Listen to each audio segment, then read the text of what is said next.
about this team. When I made the schedule, I knew that 3 games in 5 days was a big ask.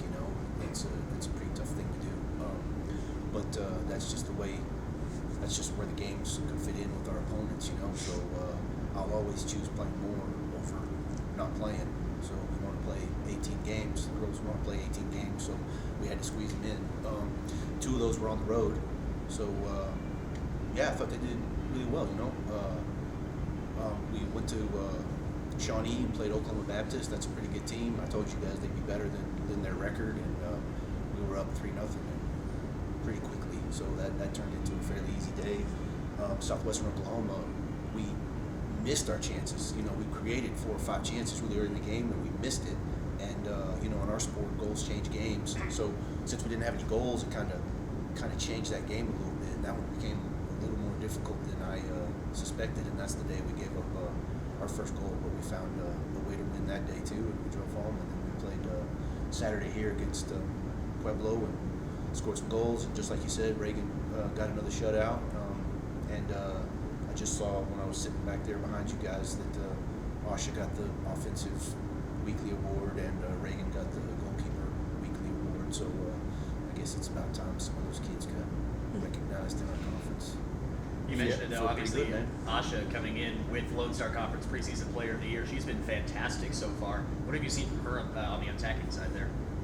Oh, she has those quick feet, that when she receives the ball and she has that look in her eye, something's going to happen. I don't know what, but something's going to happen. And she will blow by sometimes 3 or 4 players on her way to the goal,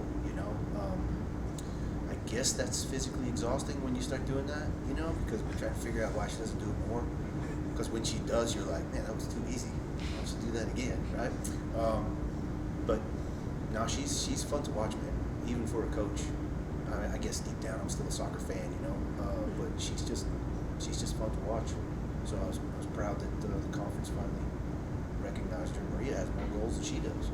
So one of them needs to be recognized at some point. Yeah.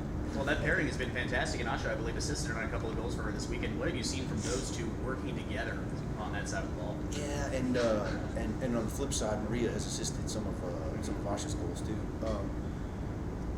You kind of assume them coming from the same country and playing on the same national team that there would be some cohesiveness there, but I didn't quite realize that they would just kind of always know where each other's at, no matter where they're looking or what they're doing. So that's been fantastic, and I think, like I told y'all before, I'm not 100% sure we're still seeing what Maria's fully capable of. So if she can keep growing as an individual, and the two of those can keep growing as a team, I really don't know who we're going to play that's going to keep us from scoring.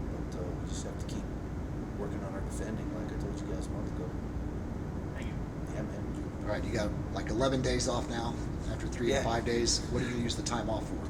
A little recovery, didn't train yesterday, not going to train today. We'll make a decision on tomorrow based on what our trainer tells us. There's a couple kids that are pretty banged up after that many minutes in 5 days. And then we'll just be right back at working on the same things that we always work on. Try to possess the ball more than the other team, try to create more chances to score than they do, and keep improving on our defense and goalkeeping. As you mentioned, keeper gives up her first goal, but she gets a shutout the next game. I mean, how do you think she responded mentally to giving up that first goal in terms of bounce back? I think she responded great because she was fantastic against Pueblo. They had 2 chances that I thought were going in, and she pushed one wide, and then she pushed one over the crossbar. But in a weird way, since everyone was talking about it, about all the games that we had a shutout and all the halves, I think it actually kind of relieved some stress off of her, because now no one's talking about a shutout streak anymore. So in a goofy way, like I don't want that to come across like I like to see us getting scored, because I sure don't.